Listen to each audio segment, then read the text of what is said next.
Salam dostlar, hər vaxtınız xeyir olsun bir daha inşallah. Qardaşlar, mən yenə də qaradolaq qoyunlar haqqında danışmaq istəyirəm. Bir müddət əvvəl bir video çəkib paylaşmışdım. İndi daha ikincisini paylaşıram. Məlumatı olanlar bilir, bilməyənlər də bilsin. Birincisi onu qeyd edeyim ki, heç kəs məni səhv başa düşməsin. Qaradolaq çox gözəl cinsi, Azərbaycanın sayılıb seçilən cinslərindəndir. Bunu mən qətiyyən pis demirəm. Yəni pis başa düşməyin. Qaradolaq saxlayanlar da, o işlə məşğul olanlar da məndən inciməsin. Mənim məqsədim yeni başlayanlar, bilməyənlərə bir balaca da olmuş olsa köməkliyim dəyər deyə bunu çəkib paylaşıram. Mən özüm də qaradolaq həvəskarı olmuşam, qaradolaq da saxlamışam. Bundan əvvəlki videomda da var. Qardaş, bu qaradolağı saxlamaq üçün mən qeyd etmişdim. Güclü otlaq sahən olmalıdır, yem olmalıdır. Bunların hamısını qeyd etmişdim. Bir də öz praktikama əsasən bunu sizə əsaslanıb deyirəm ki, mən son vaxtlar qaradolağı ləğv eləmişdim. Demək olar 8 dənə qaradolağım qalmışdı. 8 dənə qaradolağım qalmışdır. İndi isə burada gördüyünüz 21 baş heyvandır.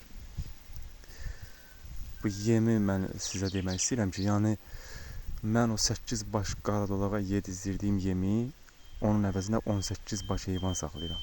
Yəni yerli cins. Yerli cins deyəndə məni çoxsu səhv başa düşür ki, qaradolaq da yerlidir. Bilirəm qaradolaq yerli, Azərbaycanın yerli cinsidir. Mən yerli cins deyəndə yəni onu nəzərdə tuturam ki, hər bölgənin öz məxsus yerli cins qoyunları var. Yəni deməyim odur ki, 8 baş qaradolağım var idi son vaxtlar. Onları da ləğv elədim. 8 başı qaradolağın əvəzinə həmin yemlə, həmin rasyondan indi 21 baş öz bölgəmizə məxsus olan yəni heyvan saxlayıram.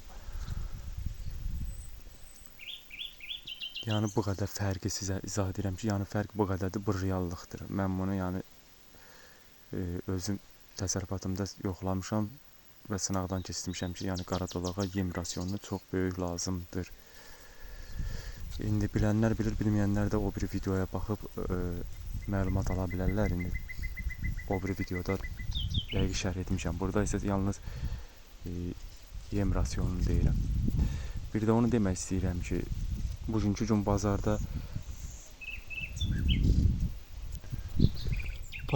qaradolağı çox baha təklif edirlər alıcılara. Yəni qaradolaq saxlayanlar çox belə inciməsinlər məndən. Yəni çox şişirdilmiş qiymətdir. Yəni hədsiz şişirdilmiş qiymətə təklif edilir. Mən özüm də almışam. Məsələn, qaradolağın 4 aylıq, 5 aylıq erkək quzusun 700 manata almışam. 3 aylıq quzusun nə bilim 550 manata almışam, amma çox böyük səhv eləmişəm. Çox böyük səhv eləmişəm. Ona görə səhv eləmişəm ki, qardaş, bu gün damazlıq kimi satılan heyvan ətin hesabından biraz fərqli olmalıdır, düzdür. Yəni biri var ət hesabı satasan heyvanı, bir də var damazlıq kimi satasan. Damazlıq kimi satılan heyvan əlbəttə ki, biraz baha satılmalıdır, amma ətə nisbətən biraz da, məsəl üçün deyək, bu heyvanın ət hesabı qiyməti məsəl üçün 100 manatdırsa, bu damazlıq kimi satılmalıdır 150 manat. Maksimum deyək, 200 manata satılsın. Qardaş, bugün 3 aylıq qaradolağı elə yerlər var ki, elə saxlayanlar var ki, qardaş, 1000 manata təklif edir bugün müştəri alıcıya.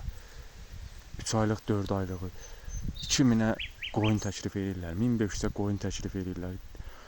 Deyəndə də acıqları gəlir ki, sən nə bilirsən, cins nədir, nə bilim nədir. Qardaş, biz cinsi də bilirik nədir, biz də kənd uşağıyıq, saxlayırıq, məlumatımız var. Qardaş, bugün lap deyək 1000 manat olsun. 1000 manat tək subay bir dənə qoyuna vermək, toğlu təklif edirlər. Toğluya vermək bu təsərrüfatçıya heç bir xeyir verə bilməz.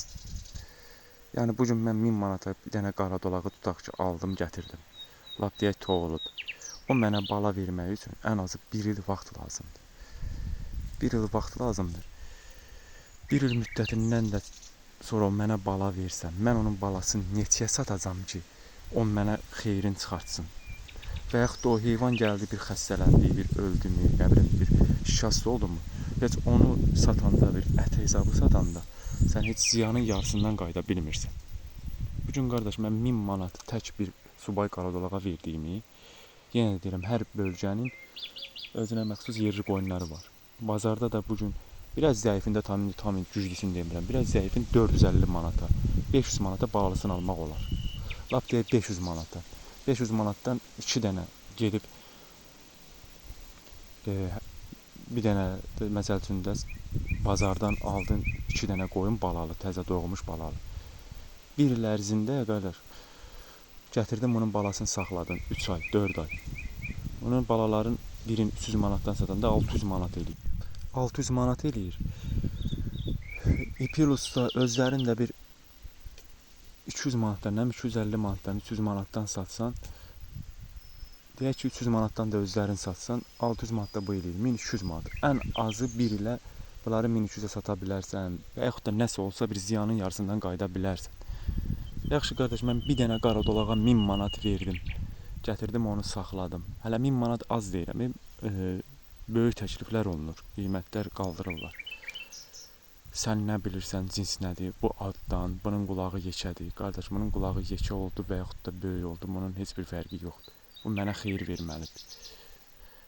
Təsərrüfatçı, qoyun saxlayan ondan xeyir götürmək üçün saxlayır. Onun qulağının böyüklüyü, balacalığı düzdür, cinslər rol oynayır.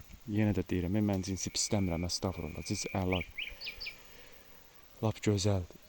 Tası onun qulağı böyük oldu mənə, nə balaca oldu mənə verdiyi xeyir maraqlıdır. Bugün mən onu 1000 manata aldım, gətirdim. O 1 ilə mənə bala verəcək. 1 ildən sonra onun mən balasını neçəyə satacam?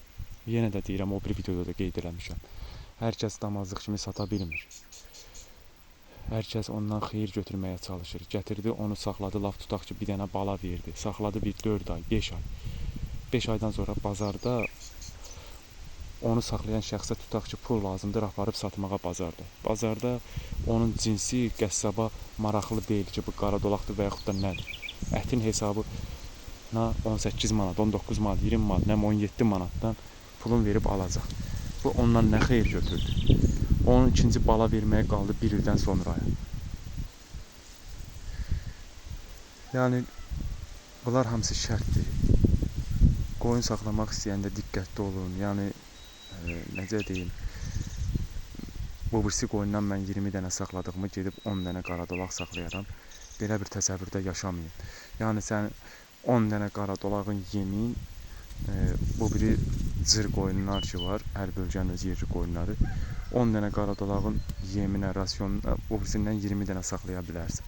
Onsuz da sən, bunu mən sənə sizə əminlikdən deyirəm ki, saxladığınız qaradolağın balaların, onsuz da sən onu o cürünə güclü yedizdirməlisən ki, yəni onun balasını normal qiymətə sata biləsən.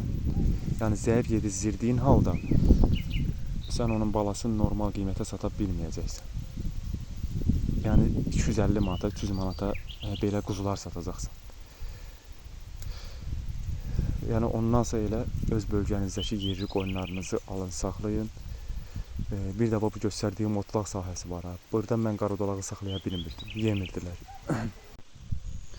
Yemirdilər deyəndə, yəni az qalanda məcburiyyətdən yeyirdilər. Əsasən də bir gün, 2 gün xama örgənəndə beləncə yerdə vəbşi naz edirdilər, yemirdilər. Yəni deməyim odur ki, indi çox adam deyəcək ki, qoyundur, niyə yemir? Söz yox, yeyir, yeməyinə yeyəcək. Əlbəttə ki, az qalsa heyvandır da yeyir. İntihası, yəni deməyim odur ki, belə bir otlaq yerində sən o qaradolaqdan xeyir götürə bilməyəcəksən. Yəni inək kimi bir ilə sənə bir bala verəcək, özü zəif, arıq, yaman günə qalacaq, balası zəif olacaq, 250 manata, 300 manata quzu satasan, əziyyətin də hədsiz çox olacaq. Elə ondansa, bax görsən bu otlaq sahəsi. Çox burada qaradolaq saxlamaq mümkündür yəni. Yəni saxlayarsan, nə edir? Yerli qoyundan çox zəif olacaq. Yəni ancaq burada mən bu 20 dənə, 21 dənə məsəl üçün bu cır qoyunları saxlayıram. Biraz da arpa verirəm. Həm dölə doğublar, həm dubariyə boğazdılar. Amma qaradolaqda belə şeylər yoxdur. Qaradolaqda sən bala almaq üçün yonca yedizdirməlisən, arpa yedizdirməlisən. İlin fəsli fərq etmir. Yəni ondan xeyir görmək üçün maksimum güclü yemlə təmin eləməlisən.